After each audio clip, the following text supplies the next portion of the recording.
Hello दोस्तों, आज अपन बात करेंगे अभियुक्त के अधिकारों की। किसी भी व्यक्ति को जब गिरफ्तार किया जाता है तो उसके क्या क्या अधिकार हैं, और अपन ये भी बात करेंगे कि गिरफ्तार करने वाले पुलिस अधिकारियों की ड्यूटी क्या होगी। ये हमारे सर्वोच्च न्यायालय ने डी.के. बासु बनाम पश्चिमी बंगाल राज्य AIR 1997 SC 710। आज अपन साधारण बात करेंगे और अगली क्लास में अपन विधि से संबंधित पूरी जानकारी के बारे में बात करेंगे। लेकिन आज अपना टॉपिक अभियुक्तों के अधिकारों को लेकर है। हमारे देश में जेलों में जब बंदियों की मृत्यु की संख्या बढ़ने लगी, और आज भी जेल में व्यक्ति की मृत्यु होना स्वाभाविक है, उसका कारण कुछ भी हो सकता है।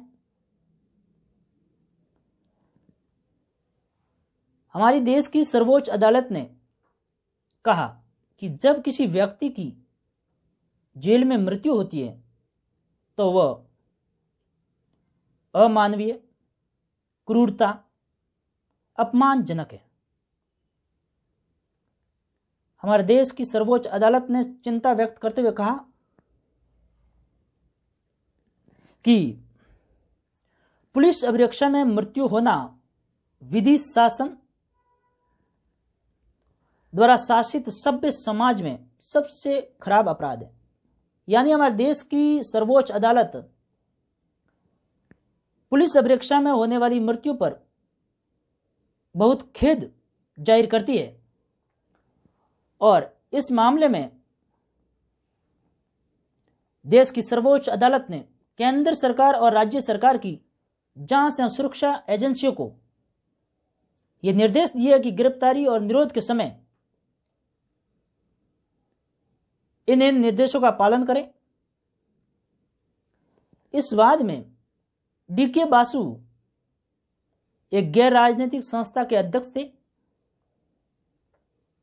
उन्होंने सर्वोच्च न्यायालय के चीफ जस्टिस को एक पत्र लिखा और पत्र के माध्यम से देश की सर्वोच्च अदालत का ध्यान आकर्षित कराया,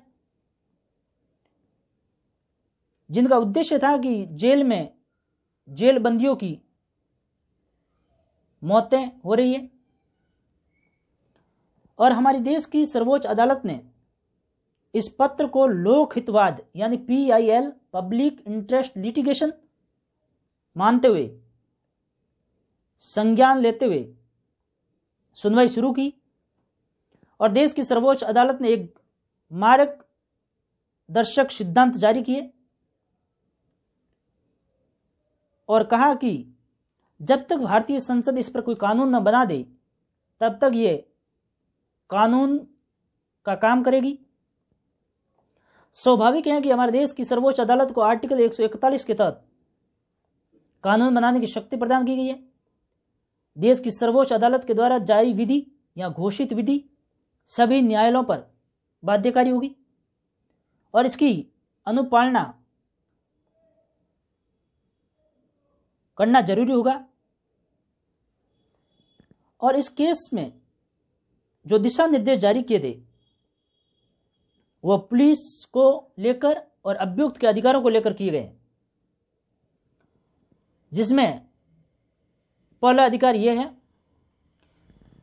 कि अन्वेषण करने वाला या गिरफ्तार करने वाला पुलिस कर्मचारी अपना पद नाम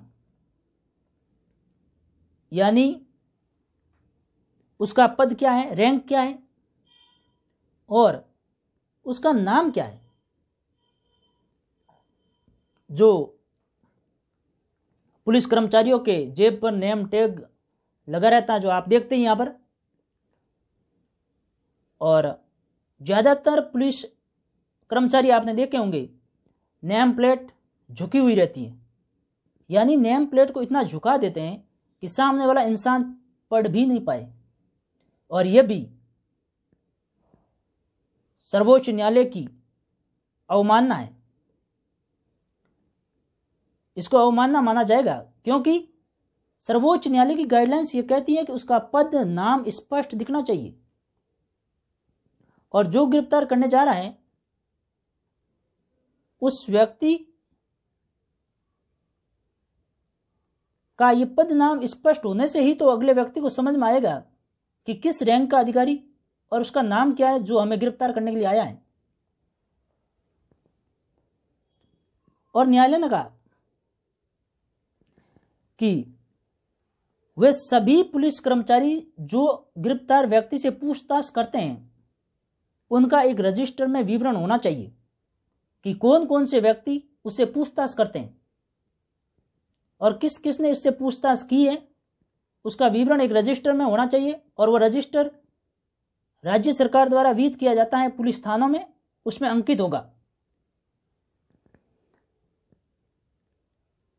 न्यायालय ने कहा जब व्यक्ति को आप गिरफ्तार कर रहे हो और जिस समय और जिस स्थान पर गिरफ्तार कर रहे हो वहां पर एक गिरफ्तारी मेमो बनाएंगे, जिसको अपन अरेस्ट मेमोरेंडम कहते हैं।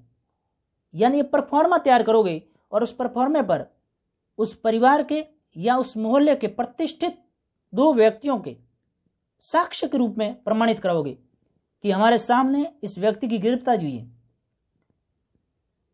और होता क्या है कि जब पुलिस गिरफ्तार करती है तो हो सकता है कहीं दूसरी जगह से की और उस जगह पर उसका परिवार वाले नहीं रहते हैं या मोहल्ले वाले अनुप्रमाणित करने से मना कर देते हैं। तो सर्वोच्च न्यायालय ने अगला दिशा निर्देश देते हुए कहा कि गिरफ्तार किए गए व्यक्ति के मित्र या उसका नातेदार या उसका संबंधी कोई घनिष्ठ जिससे उसकी दिलचस्पी है, यह तो स्वाभाविक है, हर व्यक्ति का मित्र होता है, और उस घनिष्ठ मित्र को इस बात की जानकारी दी जाए। और अगर वो उसका मित्र नातेदार जो भी है जिसको जानकारी देने के लिए अभियुक्त ने कहा है वो दूसरे जिले में रहता है, तो पुलिस विधिक सहायता संस्था के द्वारा या उस जिले की पुलिस के माध्यम से तार द्वारा उसको ये जानकारी देगी कि आपके मित्र को हमने गिरफ्तार किया है। और जिस व्यक्ति को गिरफ्तार किया गया है इसको ये जानकारी होनी चाहिए कि मेरी गिरफ्तारी की सूचना मेरे मित्र को गिरफ्तारी के तुरंत बाद मिल गई। ये उसको जानकारी होनी चाहिए,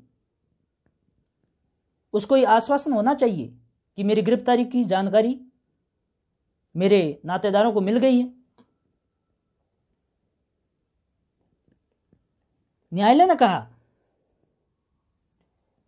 कि पुलिस गिरफ्तार कर रही है वो समय, वो स्थान और जिस मित्र को पुलिस ने सूचना दी है और जिस अधिकारी ने उसकी गिरफ्तारी की है, जो पुलिस कर्मचारी जिसने गिरफ्तारी की है, वो भी एक रजिस्टर में अंकित होगी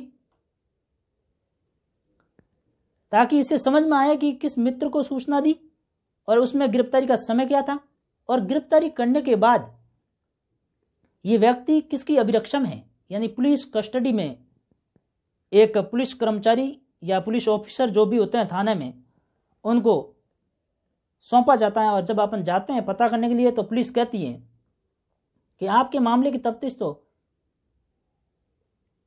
फला ऑफिसर के पास है, फला ऑफिसर के पास है। यानी पुलिस क्राइटेरिया बांटती है जिसको अपन बीट क्षेत्र भी कहते हैं। उसके बाद उसकी इन्वेस्टिगेशन जैसा मैटर होता है उस मैटर के उस रैंक के हिसाब से उस पुलिस अधिकारियों को सौंपा जाता है। तो किसके अधीन वो पुलिस अभिरक्षा में है और किस मित्र को ये सूचना दी, कब गिरफ्तारी की और कहां से गिरफ्तारी की, ये सब की सब जानकारी एक विवरण पत्र जो रजिस्टर्ड होता है, बुक होती है, उसमें अंकित किया जाएगा। और गिरफ्तार व्यक्ति यदि प्रार्थना करता है कि सर मेरा मेडिकल करवा दो, तो पुलिस कर्मचारी उसका मेडिकल करवाएगा। उससे पहले उसके शरीर पर चोटी बड़ी जितनी भी चोटें आई हुई हैं उसको अंकित करेगा और गिरफ्तारी के 48 घंटे के भीतर केंद्र या राज्य सरकार के अधीन डॉक्टरों का पैनल होता है, उस पैनल के किसी डॉक्टर से उसकी डॉक्टरी कराई जाएगी और उसकी रिपोर्ट की कॉपी अभियुक्त को दी जाएगी या उसके मित्र को दी जाएगी। और ऐसा पैनल राज्य सरकार जिला स्तर और तहसील स्तरों पर भी गठित करेगा ताकि उसकी मेडिकल रिपोर्ट करवाई जाए और इसको सीआरपीसी में फिर धारा 54 में इसको जगह दी गई है।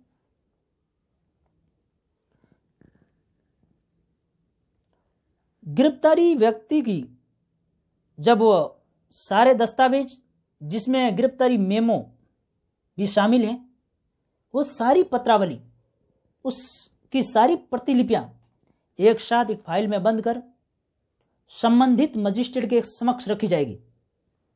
यानी जो मजिस्ट्रेट उसकी विचारण करेगा उसके समक्ष पुलिस लेके जाएगी, जिसमें गिरफ्तारी मेमो भी होगा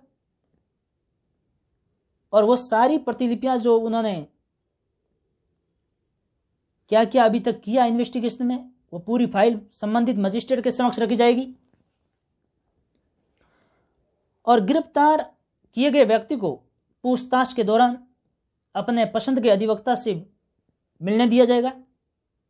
हालांकि सर्वोच्च न्यायालय ने कहा कि पूरी पूछताछ के दौरान मिलने दिया जाना आवश्यक नहीं है, लेकिन गिरफ्तारी के समय उसकी जब पूछताछ होगी तो उसको मिलने दिया जाएगा। ये सीआरपीसी की धारा 41D में भी प्रावधान है और फंडामेंटल राइट भी है जो 22(1) ये प्रावधान करता है कि अपने पसंद के अधिवक्ता से मिलो और अपने अधिकार, अपनी प्रतिरक्षा के अधिकार को जानो। और सभी जिला और राज्य स्तर पर पुलिस जो हेडक्वार्टर है जिला स्तर पर और राज्य स्तर पर जो हेडक्वार्टर है वहाँ पर पुलिस नियंत्रण कक्ष बनाए जाएंगे और उस नियंत्रण कक्ष में गिरफ्तारी का स्थान और उस पुलिस कर्मचारी को दी जाएगी जिसने उसको गिरफ्तार किया है। ये 12 घंटे के भीतर दिया जाएगा और ऐसा विवरण जिला स्तर पर यानी जिला हेडक्वार्टर पर या राज्य के हेडक्वार्टर पर सचपा दिया जाएगा, जिसे ये पता चल सके कि इसकी गिरफ्तारी कब, कहां से और किसने की। न्यायालय ने कहा कि इसका पालन कठोरता से किया जाना चाहिए। अगर इसकी पालना में कोई पुलिस कर्मचारी कोताही बरतेगा, नेग्लिजेंस करेगा, उपताप करेगा, अवज्ञा करेगा, तो उसके विरुद्ध विभागीय जांच यानी जो डिपार्टमेंटल इंक्वायरी, जो विभागीय कार्रवाई होती है, वो तो होना ही है। उसके अलावा देश के सभी उच्च न्यायालयों को जिसके क्षेत्राधिकार में ये हुआ है उसको ये अधिकार प्रदान है कि वह कंटेम्प्ट ऑफ कोर्ट न्यायालय की अवमानना की कार्रवाई यानी प्रोसीडिंग स्टार्ट करे। देश की सर्वोच्च अदालत जेल में हो रही लोगों की हत्या और पुलिस के द्वारा किया जा रहा व्यवहार समाज के लिए ये घातक समझा और हमारे देश की सर्वोच्च अदालत ने पुलिस की छवि बचाने के लिए, पुलिस को अनुशासन में लाने के लिए और गिरफ्तार व्यक्ति के साथ हो रहे अत्याचार को बचाने के लिए हमारे देश की सर्वोच्च अदालत ने यह निर्णय दिया। हालांकि उस निर्णय के बाद सीआरपीसी में संशोधन कर दिया गया है, जिसकी बात हम अगली क्लास में अपराधी के अधिकारों की बात करेंगे, जिसमें हम इंडियन कॉन्स्टिट्यूशन की, सीआरपीसी की, इंडियन एविडेंस एक्ट की, किस किस एक्ट में यह प्रावधान किया गया है उसकी जानकारी हम विस्तृत रूप से देंगे। लेकिन आज ओनली और ओनली गिरफ्तार व्यक्तियों के गिरफ्तारी के समय क्या अधिकार होते हैं उनके बारे में मैंने बताने की कोशिश की। धन्यवाद।